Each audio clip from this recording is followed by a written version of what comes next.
టాలీవుడ్లో తన తొలి మూవీ RX-100తో సూపర్ పాపులర్ అయిన హీరోయిన్ పాయల్ రాజ్పూత్ ఆ తర్వాత వరుసగా సినిమాలు చేస్తున్నారు. మంగళవారం సినిమాతో గతేడాది మంచి హిట్ సాధించారు. అయితే గతంలో తాను నటించిన ఓ మూవీ విషయంలో పాయల్ ఇప్పుడు వేధింపులు ఎదుర్కొంటున్నారు. ఈ విషయాన్ని ఆమెనే స్వయంగా వెల్లడించారు. తాను నటించిన రక్షణ మూవీ రిలీజ్ కాలేదని, అయితే ఇప్పుడు ఆ మూవీ మేకర్స్ నుంచి వేధింపులు ఎదుర్కొంటున్నట్టుగా ఎక్స్లో పోస్ట్ చేశారు పాయల్. టాలీవుడ్లో తన తొలి మూవీ RX-100తో సూపర్ పాపులర్ అయిన హీరోయిన్ పాయల్ రాజ్పూత్ ఆ తర్వాత వరుసగా సినిమాలు చేస్తున్నారు. మంగళవారం సినిమాతో గత ఏడాది మంచి హిట్ సాధించారు. అయితే గతంలో తాను నటించిన ఓ మూవీ విషయంలో పాయల్ ఇప్పుడు వేధింపులు ఎదుర్కొంటున్నారు. ఈ విషయాన్ని ఆమెనే స్వయంగా వెల్లడించారు.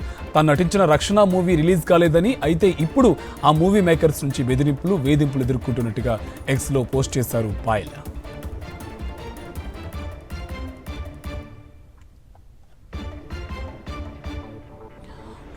సంబంధించి మరింత సమాచారం కరెస్పాండెంట్ సతీష్ మనకి అప్డేట్స్ అందిస్తారు. సతీష్, పాయల్ వేధింపులు ఎదుర్కొన్నట్టుగా తెలుస్తుంది.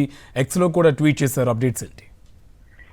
కార్తీక్, ఎందుకంటే 2019లో పాయల్ రాజ్పూత్ చేసిన ఒక సినిమా రక్షణ అనే సినిమా సంబంధించి ఆ సినిమా అప్పటి నుంచి ఇప్పటి వరకు రిలీజ్ కాలేదు. అయితే ఇప్పుడు పాయల్ రాజ్పూత్ రాజా సాబ్ ప్రభాస్ నటిస్తుంది, తర్వాత కొంచెం ప్రేమ్ రావడంతో ఆ సినిమాని బయటికి తీసుకొచ్చి ప్రమోషన్ చేస్తామని చెప్పేసి పాయల్ రాజ్పూత్ ని సంప్రదిస్తే కనుక ఆవిడ అంటే ఇటువంటి పరిస్థితుల్లో నా బిజీ షెడ్యూల్ లో నేను సహకరించలేను, తర్వాత నాకు రెమ్యునరేషన్ కూడా సినిమాకి ఇవ్వలేదు అని చెప్పి ఆవిడ చెప్పడం జరుగుతుంది.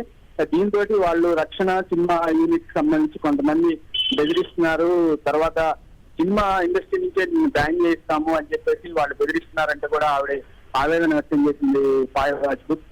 దీంతో ఇండస్ట్రీలో కొంచెం పెద్దలను కూడా కలిసే అవకాశం ఉందని చెప్పేసి కూడా తెలుస్తుంది కార్తీక్. ఎందుకంటే పాయల్ రాజ్పూత్ దీనికి సంబంధించి నిర్మాతల మండలికి ఫిర్యాదు చేయాలనే ఆలోచనలో కూడా ఉన్నట్లు తెలుస్తుంది కార్తీక్.